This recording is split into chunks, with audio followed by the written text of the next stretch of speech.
L'Association des femmes chercheurs et enseignantes-chercheurs de Côte d'Ivoire a organisé une conférence en partenariat avec la direction du genre du ministère de la Femme, de la Famille et de l'Enfant de Côte d'Ivoire ce vendredi 24 mars à Abidjan.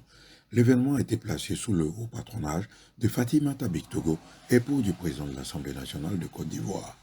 Le thème choisi, femmes chercheurs, épouses, mères et citoyennes, quels droits et devoirs dans la perspective de l'équité, a été animé par Maître Christiane Biti, Kouyaté, académicienne, et Koulibaly Pélibien, Ghislain, expert sociologue, spécialiste du genre. Cette conférence débat avait pour objectif principal d'informer toutes les femmes enseignantes, chercheurs et chercheuses sur la connaissance de leurs droits et devoirs en tant que femmes, chercheurs, épouses, mères et citoyennes dans la perspective de l'équité. Les femmes chercheurs et enseignantes-chercheurs de Côte d'Ivoire sont conviées à la cérémonie commémorative de la Journée internationale des droits de la femme.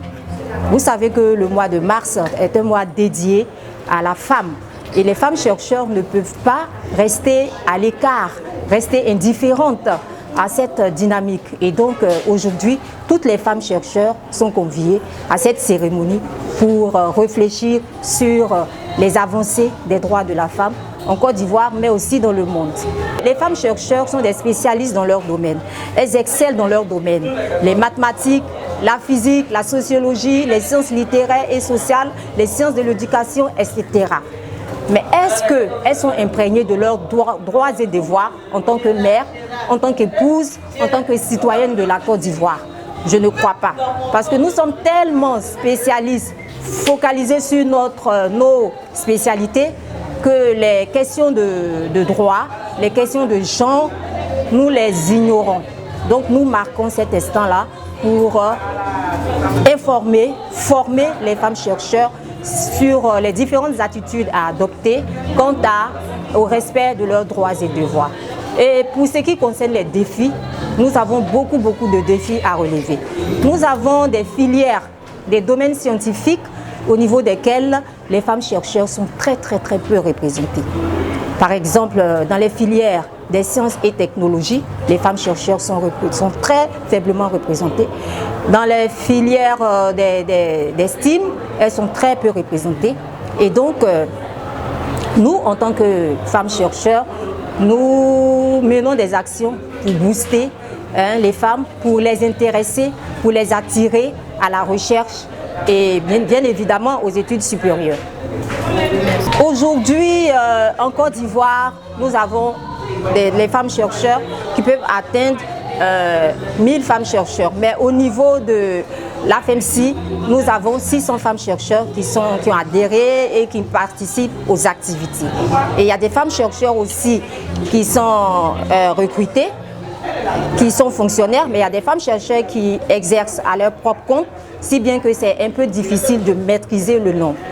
Aujourd'hui, nous avons mis en place un réseau puissant de mentoring et de tutoring des jeunes filles pour les attirer à la science. Et ici, nous avons créé le groupe des millénias, c'est le groupe des jeunes masterantes et doctorantes qui nous suivent, qui nous accompagnent, pour qui nous servons de modèle afin qu'elles puissent s'intéresser à la recherche. Et nous prévoyons aussi un vaste projet d'encadrement en ligne des jeunes filles chercheurs, des jeunes filles des lycées et collèges. Et en fait, nous sommes au mois de mars et c'est le mois de la femme. Et la femme est magnifiée dans tous les sens. Et dans ce sens, la FEMSI s'est proposée aujourd'hui d'organiser cette manifestation pour expliquer les droits et les devoirs d'une femme, d'une épouse, d'une citoyenne. Et c'est dans cette optique que je suis venue. Déjà, je pense que c'est très bien parti, puisque pour exercer leurs droits, déjà, elles ont des devoirs qu'elles accomplissent. Et les femmes sont devenues battantes. Et je pense qu'avec des conseils, avec un suivi, le fait de se battre va leur permettre d'y arriver et surtout de pouvoir revendiquer leurs droits vis-à-vis des hommes. Aujourd'hui, les femmes se battent en faisant quoi? Elles font des petits commerces.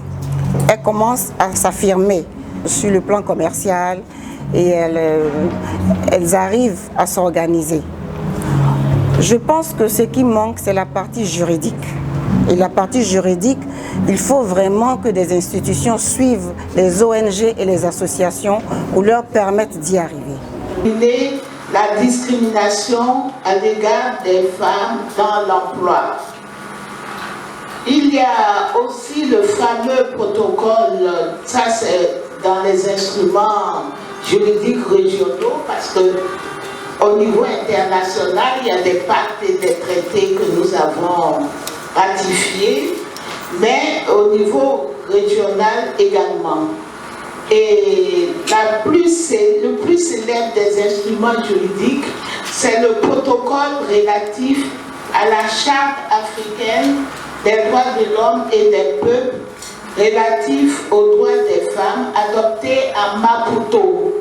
Donc retenez le protocole de Maputo. Je voudrais dire que nous, les femmes enseignantes-chercheurs et chercheurs d'ailleurs, nous avons été imprégnés des nouvelles, je veux dire, révolutions ou des nouveaux amendements qui ont été faits sur la nouvelle loi, voire bien surtout la loi concernant le mariage au niveau national. Je veux dire, il y a des amendements qui ont été faits. Ce n'est pas toujours mis à la disposition du grand public. Et organiser ce type de conférence, c'est toujours édifiant pour nous femmes d'abord, et puis ensuite pour nous, les femmes enseignantes-chercheurs, qui sommes la plupart du temps, comme on le dit, enfermées dans les bureaux. D'abord, j'ai apprécié sa présentation, voilà. Et deuxièmement, Maître Biti, bon, c'est vraiment une dame qui est, je vais dire, remplie à la tâche dans ce domaine. Et elle est partie de, je veux dire, elle prend d'abord une disposition de loi. Ensuite, elle donne un exemple pour qu'on puisse mieux comprendre cette loi. Parce qu'il faut dire que bien avant, on a entendu parler de ces différentes dispositions de loi. Mais nous avons, nous, notre compréhension. Et aujourd'hui, elle nous a éclairé à partir d'exemples, surtout relativement à la participation financière de la femme dans les ménages. Voilà, la plupart du temps, on se dit, ah non, mais moi je vais à l'église, c'est l'homme, le chef de foyer, c'est ce qu'on m'a dit, je reste là calé comme ça. Mais aujourd'hui, on comprend que c'est également pour soulager tant soit peu l'homme aussi qui nous porte. Et il faudra le soulager financièrement. Voilà, surtout quand on peut. Et pour nous, femmes chercheurs, enseignantes chercheurs, je crois que nous devons mettre la main à la pâte. Et c'est ensemble qu'on fait un bon foyer. C'est qu'il faut, il faut d'abord que les femmes chercheurs, les chercheurs, donc femmes chercheurs, épouses, mères, prennent conscience de l'existence des inégalités hommes et femmes en milieu universitaire. Parce que très souvent, ces femmes même sont dans le déni de la réalité. Et lorsqu'on est dans le déni de la réalité, on ne peut pas développer de stratégie de déconstruction de ces inégalités, de ces disparités de tout type. Donc il faut d'abord prendre conscience. La deuxième chose, il faut que les femmes chercheurs comprennent que la problématique de la conciliation de la vie professionnelle et de la vie privée familiale est une réalité. Qu'est-ce qu'il faut faire? Il faut mettre en place une politique d'éducation à l'autonomisation et cela commence dans la cellule familiale. Il faut qu'on soit dans une logique de collaboration, de partenariat avec les aides que nous appelons communément les nounous. Il faut que nos enfants cessent d'être dans l'assistanat perpétuel. Il faut qu'on comprenne que maman a un statut d'enseignant-chercheur et elle a besoin de silence pour travailler, elle a besoin d'être toujours en déplacement pour construire sa carrière professionnelle. Et quand c'est comme ça, on apprend aussi dans la répartition des tâches à leur donner des responsabilités. Il faut que ces enfants-là apprennent aussi à rentrer dans la cuisine, à aider la nounou pour ne pas que la nounou fuit. Parce que si les tâches domestiques pèsent trop sur les nounous, elles finiront par quitter la maison. Et donc pour nous, il faut aussi que les hommes comprennent que lorsque votre femme est dans une telle carrière, la masculinité positive commande qu'on l'accompagne. Donc les hommes doivent faire preuve d'engagement. De la même manière que les femmes font preuve d'engagement en accompagnant les hommes dans la réalisation de leurs desseins les plus égoïstes, souvent, ou les plus personnels, il faut aussi que nous les hommes, on accepte, nous ne sommes pas en compétition avec les femmes. Bien entendu, elles sont des agents de développement, des agents économiques. La preuve, en Côte d'Ivoire, elles sont à plus de 47%. C'est une force économique, c'est une force productive. Dans le secteur vivrier, c'est quand même 80% de la production. Il faut qu'on puisse permettre aux femmes de libérer leur plein potentiel. Lorsqu'on nous dit que le succès de ce pays repose sur l'agriculture et qu'on prend des dispositions légales pour que l'accès à la terre soit équitable et que dans les faits, dans la pratique sociologique, les femmes sont dans la précarisation de leurs droits fonciers, comment voulez-vous qu'elles aient le pouvoir? En réalité, si dans le système patrilinéaire ou matrilinéaire, ce sont les hommes qui ont le pouvoir de la gouvernance foncière, c'est normal qu'on ait des taux de pauvreté qui se féminisent en Côte d'Ivoire. Quand on vous dit que les femmes sont dans le déni de certaines inégalités, c'est parce que simplement elles ne luttent pas pour s'affranchir de ces jougs. Je vous ai dit que les contraintes familiales constituent une entrave. Et le harcèlement sexuel qu'on ne dénonce pas, parce qu'en réalité elles sont là, on se regarde droit dans les yeux, elles sont toujours victimes, même de par le langage sexiste, elles sont victimes de harcèlement. Combien ont dénoncé? On me racontait une histoire, un jour, un qui demande à tel de monter dans son bureau et là-bas, elle a failli être victime. Donc pour dire qu'il faut aussi qu'on soit dans la logique de la dénonciation et que cesse la loi de l'omerta. La loi du silence doit être brisée pour que les femmes puissent prendre leur autonomie en main.